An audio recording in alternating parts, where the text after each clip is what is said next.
भाइयों, इस वीडियो में बात करेंगे भारत और न्यूजीलैंड के बीच जो चौथा मैच हुआ था T20 का।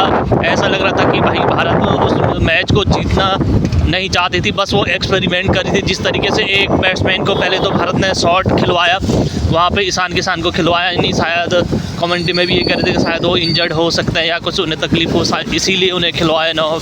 और जिस तरीके से भारत की बैटिंग की अप्रोच रही है, तो कुल मिला के वो देखना चाहते थे कि अगर कभी ऐसी सिचुएशन आ जाए, एक बैट्समैन शॉट हो जाए या 2-3 विकेट कह सकते हैं कि जल्दी आउट जाए, उस परिस्थितियों में हम कैसे खेलेंगे। और अगर कभी रुक के खेलना पड़े या कंडीशन हमारे फेवर में ना हो तो कैसा खेला जाएगा। जिस तरीके से आपने देखा होगा, पावर प्ले में 2 आउट होने के बाद हमारे बैट्समैन उतने ज़्यादा रुकते नहीं है। यहाँ पे उन्होंने ठीक ठाक से रन बनाए हैं। अगर दूसरे टीम होती तो उनके लिहाज से तो वो ठीक रन थे, बट भारत के जो एक स्टैंडर्ड अब बना चुके हैं भारत, तो उस लिहाज से मुझे लग रहा था कि भाई थोड़े कम मतलब तेज़ी से रन बना रहे हैं और तेज़ खेलना चाहिए था। और उधर यार दूसरी बात देखें तो संजू सैमसन का, उनका यार अभी भी लग नहीं रहा है कि वो जिस स्तर के उनके पास एबिलिटी है वो रन बनाना, शायद ऐसा लग रहा है कि वो उनमें लोचा हो चुका है, वो रन उनसे निरंतर आ नहीं रहे। क्योंकि यार भारत के अगर तुम ओपनिंग बैट्समैन हो तो सभी ये एक्सपेक्ट करेंगे, जिस तरीके से सूर्या, हार्दिक, अभिषेक, तिलक, ये सारे बैटिंग करते हैं, मतलब कंसिस्टेंसी भी होती है और लगातार रन भी मारते हैं। वैसे संजू को भी करना चाहिए। हमें पता है कि संजू कितने विस्फोटक बल्लेबाज, ऐसे नहीं है कि उनमें काबिलियत है नहीं, बट अश्विन ने भी एक बात कही थी कि भाई अब पैटर्न से उनका नज़र आ रहा है कि लेग और मिडिल पे गेंद फेंको गुड लेग पे, तो वो पिक नहीं कर पा रहे, वो पीछे जा रहे हैं। ऐसा अश्विन ने भी कहा था, जिस तरीके से वो लगातार एक ही पैटर्न पे वो आउट हो रहे हैं। तो ये चीज़ें भारत के लिए बस ये एक यही जो टिक मार्क है वो अभी तक फिल नहीं हुआ है।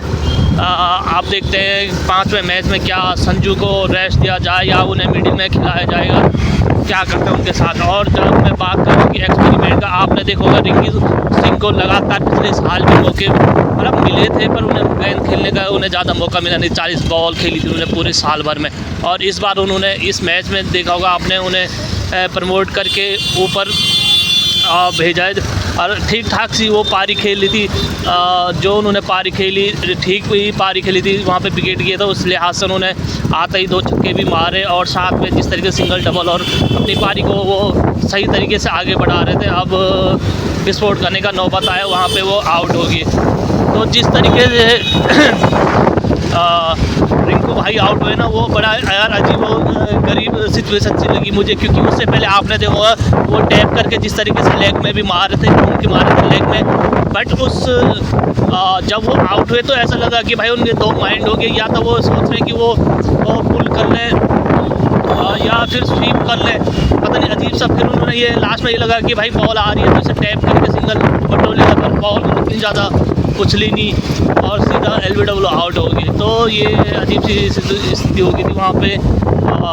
मतलब सही खेल रहा था और मतलब प्रैक्टिस के तौर पे उनके लिए ठीक है ये मैच। और जो रन बनाए अच्छे मारे, मतलब जो भी रन मारे उन्होंने बड़े कॉन्फिडेंस और सॉलिड लगे हुए। जो भी उन्होंने चौके छक्के, और जो एक स्क्वायर थर्ड मैन के ऊपर उन्होंने जो छक्का मारा था, उस वहाँ पे बॉडी पे शायद चैप मैन था, उसे भी बॉल दिखी नहीं, इतनी स्पीड से गई थी वो, सीधा जो बॉडी की स्क्रीन होती है वहाँ पे लगी थी। तो भाई ज़बरदस्त एक तो उन्होंने स्ट्रेट में मारा, फिर एक जो डीप थर्ड मैन में जो छक्का मारा था, बड़ा मज़ा आया उसे देख के। तो कुल मिला के उनकी फॉर्म बड़ी अच्छी वापस आ गई है।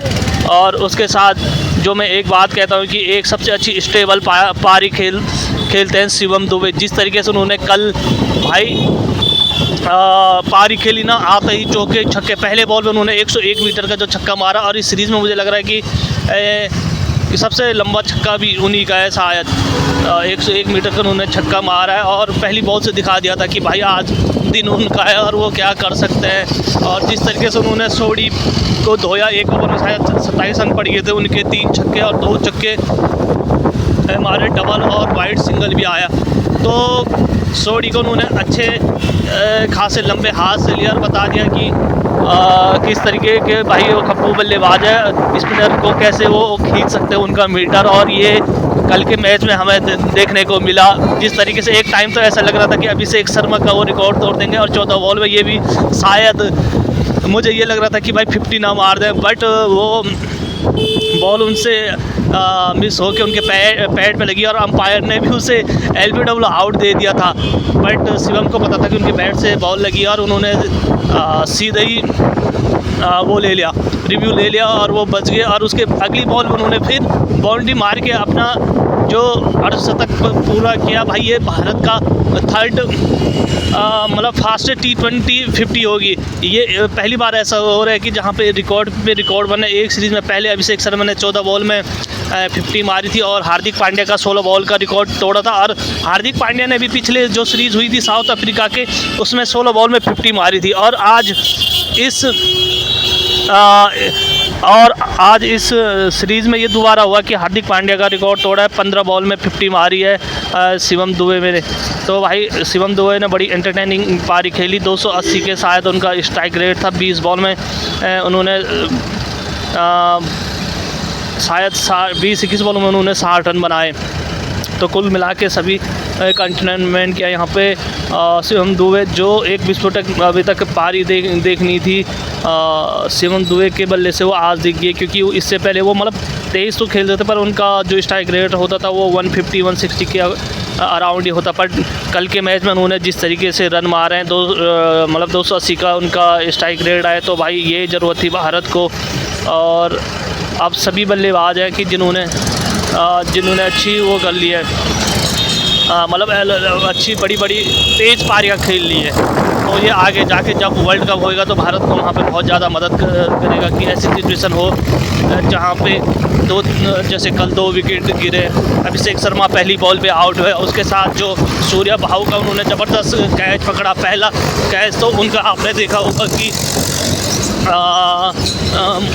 मैट हेनरी पकड़ नहीं पाए कॉटन बोर्ड। और यहाँ फिर डफी ने जिस तरीके से वो इतने ऊंचे कद के और भाई वो कैच पकड़ लिया कॉटन बोर्ड, सीधा पैरों पे थी शायद बॉल और कॉट आउट कर लिया कॉटन बोर्ड।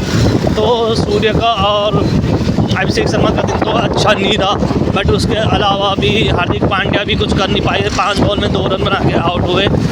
तो ये कभी कभी होता है जब तुम सीरीज़ जीत जाते हो ना, तो कभी मतलब वो जब ये तो नहीं कहेंगे कि जीत की भूख खत्म हो जाए, हर मैच जीतना चाहते हैं, बट कहीं ना कहीं वो जहन में हो जाता है कि हाँ भाई हम सीरीज जीत चुके हैं, अब एक्सपेरिमेंट करके भी देख लेते हैं। जिस तरीके से उन्होंने कल पूरे 5 बॉलर के साथ गए थे और उसमें भी मैं ये कहूँगा कि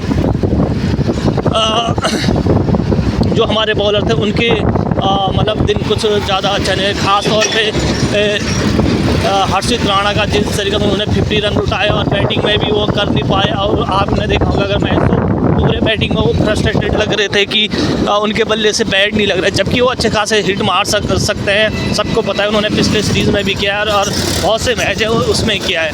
तो होता है कभी कभी दिन नहीं होता। कुल मिला के भारत ने एक्सपेरिमेंट करना था, उन्होंने अपने जो तैयारियाँ करनी है उनके लिए ये सीरीज़ सबसे अच्छी, क्योंकि सीरीज़ पहले जीत चुके हैं और अब एक्सपेरिमेंट करो।